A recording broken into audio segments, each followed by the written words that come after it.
In this video, guys, we're going to build a race car. We're going to take a vintage Porsche 911 from 1981 and make it into this.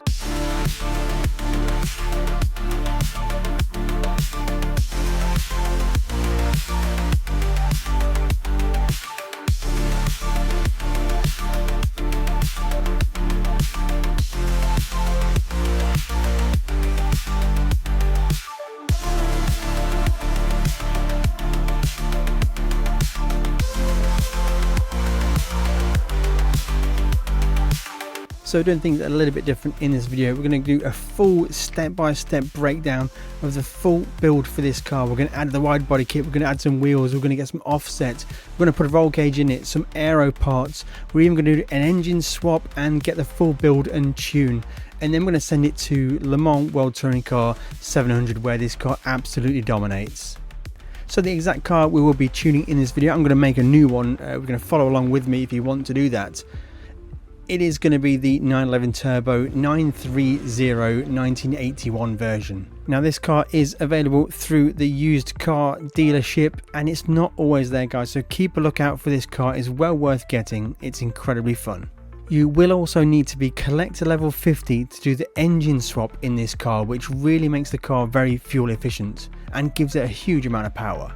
This will be a full detailed breakdown, including applying the livery and finding the livery. And the first thing we're going to do, we're going to find a fantastic livery for this car. So we're going to head over to Showcase. Now the easy way to find great liveries for the car you already have selected is to move down to Content Search, head across to hit the tick box for current car, and then simply head along to Content Search. That will search for the most popular liveries for the car you currently have selected.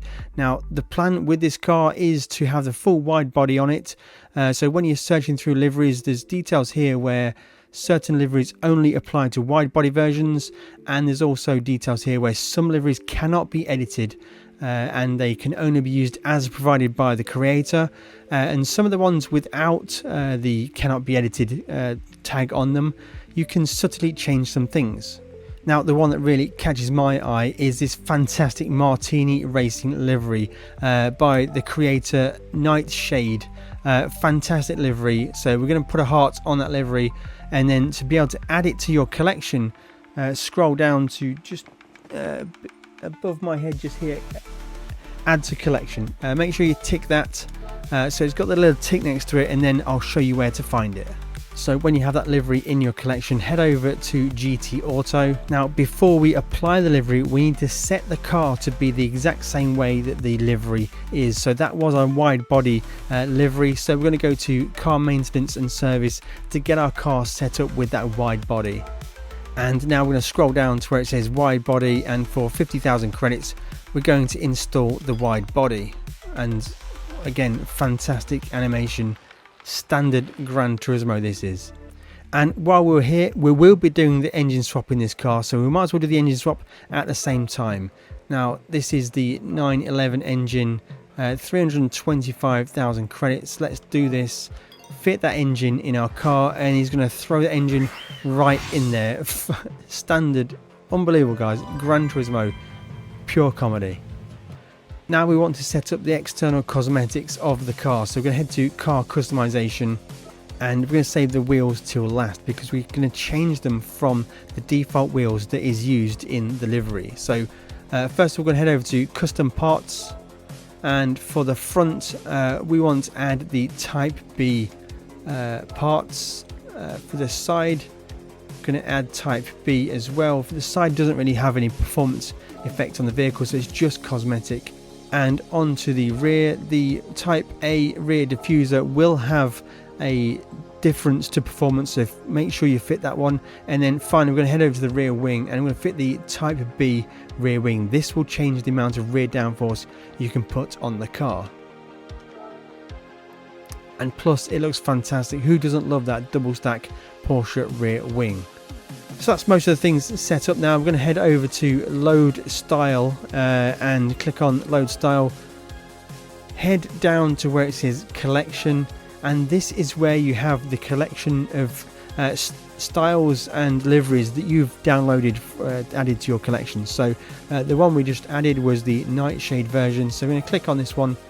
Going to be an applied success, and we can choose to apply the style.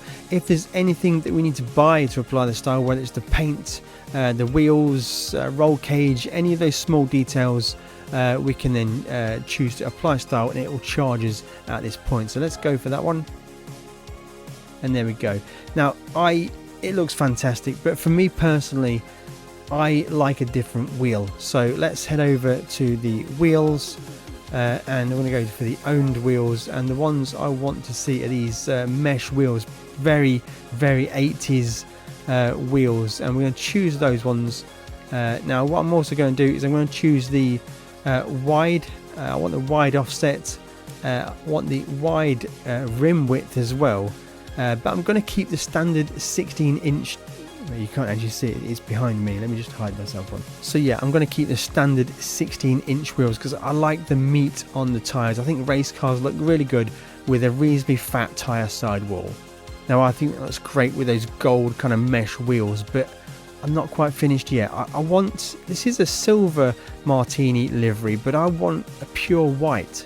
Now because this livery is not a locked livery, we can make subtle changes to it very easily. So we're going to head over to the livery editor, click on create design, and choose create from existing style, which is the style right on screen. Now it can't be shared because this is somebody else's creation, but we can modify it for our own use. So here we are in the livery editor, and we can quite simply just click on paint, choose to paint the body. Now there are subtle things that are changed specifically for each part of the car, but quite simply we can just head to the paint all. Let's just do this very quickly. Let's choose a special color, and you can see we just change the base color for everything. You can choose any kind of color you want, and what I want to go with is the W1 half matte. I think that looks fantastic, very clean and pure Martini livery right there. A few other things you can really quickly and easily change to make this race car exactly how you want it to be is to click on race options, and then we got the option to change number. So we can change the number type. You see that change on the car there, but I want to use my race number 10, so I'm going to change the race number to 10, and there we go, race number 10. Perfect, looking good. Windshield banner, let's maybe add the Gran Turismo windshield banner in black. Driver name, yeah, let's get some driver name going on. Let's do a black version there, looking fantastic. Look at that. We can't change, unfortunately we can't change the tyre stickers. I would love these fat meats to have some Michelin tyre branding on or something like that, but that's unfortunate. Hopefully we're going to get improvements with that with the new update that is coming very soon, guys.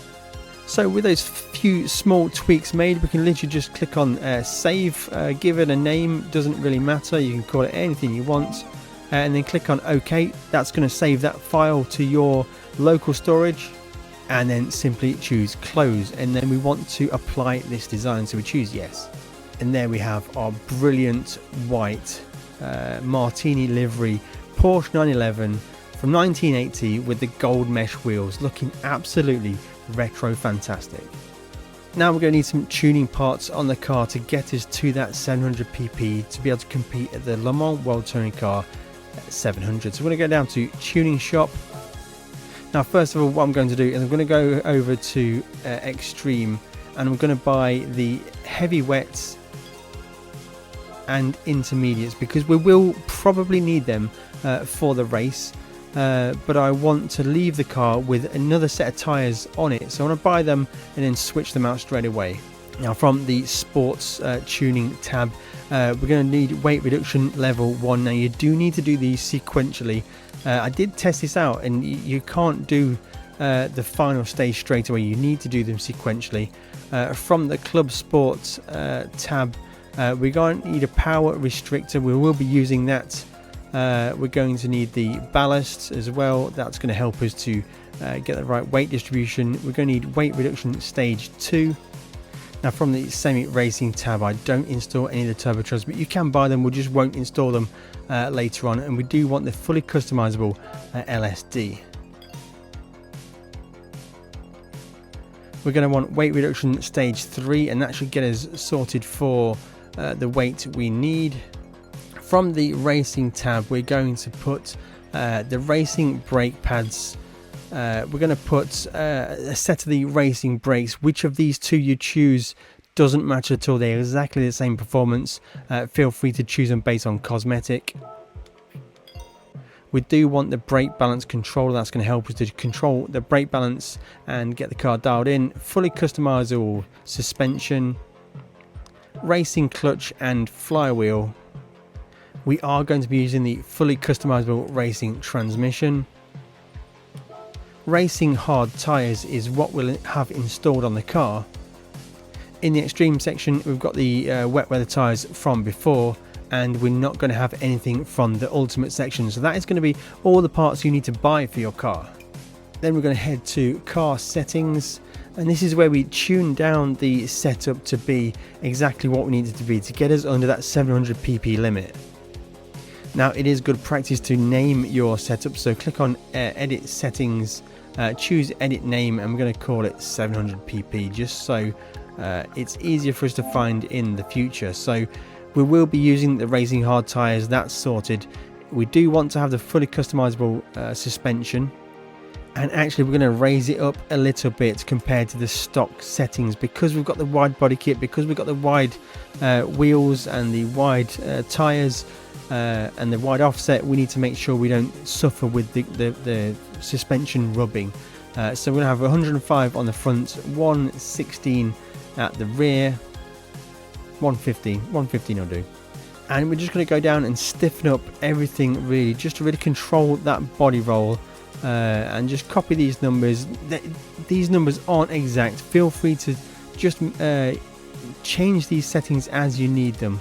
In fact, I'm probably going to do a full video covering suspension settings in Gran Turismo 7, probably after the physics update, because that might have a subtle effect. But I typically reduce the camber quite a bit, and I nearly always use toe angle 0 at the front.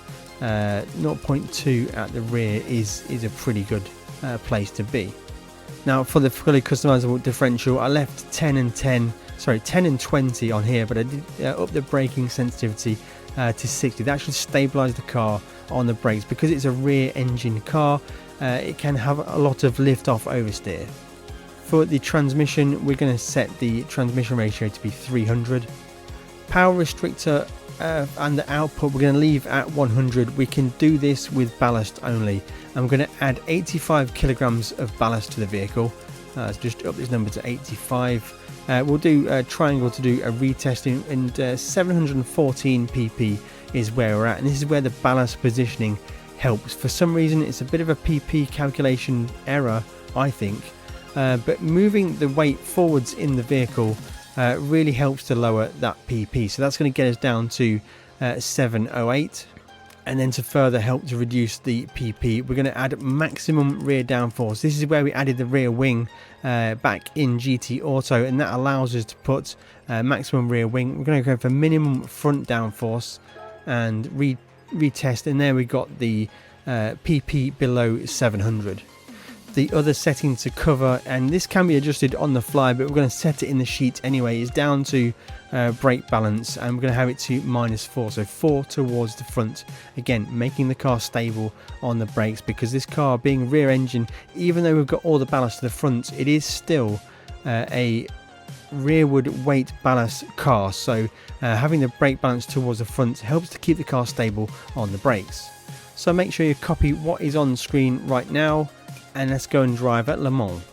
And to find the race we're going to be using, head over to World Circuits, head across to Europe, up to Le Mans, and the race we're looking for is the Le Mans World Touring Car 700. It is a 550,000 credit race, but with a clean race bonus that becomes 825,000 credits in almost exactly half an hour. Now before we race, this is obviously a bit of a vintage car, so we're going to switch out the Moser KS Formula style wheel. Going to put on the Moser ES round wheel with the quick release. That is fantastic. The Moser wheel is incredibly good, guys. I can't get over how good it is. I've got a full video on my channel explaining everything you need to know how to get Moser racing products working on PlayStation 5. Now for the race strategy guide. What you need to do first of all is put it into fuel mixture 2. Perhaps fuel mixture 3 if you need to get a little bit more fuel efficiency, but fuel mixture 2 worked perfectly fine for me. The car is incredibly fun to drive. It's more than a match for the Group 4 opponents in the Le Mans World Touring Car 700. Certainly when it comes to straight line speed, this car will absolutely dominate. In the corners, it's a pretty even and fair match. It's pretty safe on power on corner exit, but if you do find you're losing the rear end, feel free to use a little bit of traction control. On 1 or 2 should keep things very safe for you, especially useful if the rain starts to come down. With regard to strategy, on fuel mixture 2 or 3 you can make it to the end of lap number 4 on fuel, but you need to play the race by the weather, and that will be pretty random as each playthrough goes, and that is one of the fun things about this World Touring Car 700 at Le Mans. In this particular playthrough I did have a rain. I did try and suffer through the wet weather on the racing hard tyres, and honestly it was a bit of a mistake. The intermediate tyres would have probably been a more sensible choice, being that wetness meter being into the middle third of that. But I've got a full video on my channel explaining everything you need to know about reading the wet weather radar. Feel free to go and check that one out. So at the pit stop, switch to the tyres that are suitable for the conditions of the track at the time when you pit. Put a full tank of fuel in the car, and then you should be good to go to the end of this race. And in this particular playthrough, the track did fully dry out for the last lap of this race, and what a fantastic car this is to drive. We've built ourselves a race car from a vintage Porsche 911 930 from 1981 and turned it into a Le Mans World Touring Car 700 domination machine. This is a superb build, guys. I've really enjoyed doing this one. Let me know in the comments if you've enjoyed this build yourself, and also feel free to share any tips, tricks and updates for this build, or any future suggestions with the guys in the comments to help us all enjoy Gran Turismo 7 a bit more. And guys, don't forget to go and check out the video on screen right now. That'll be another fantastic Le Mans World Touring Car 700 build.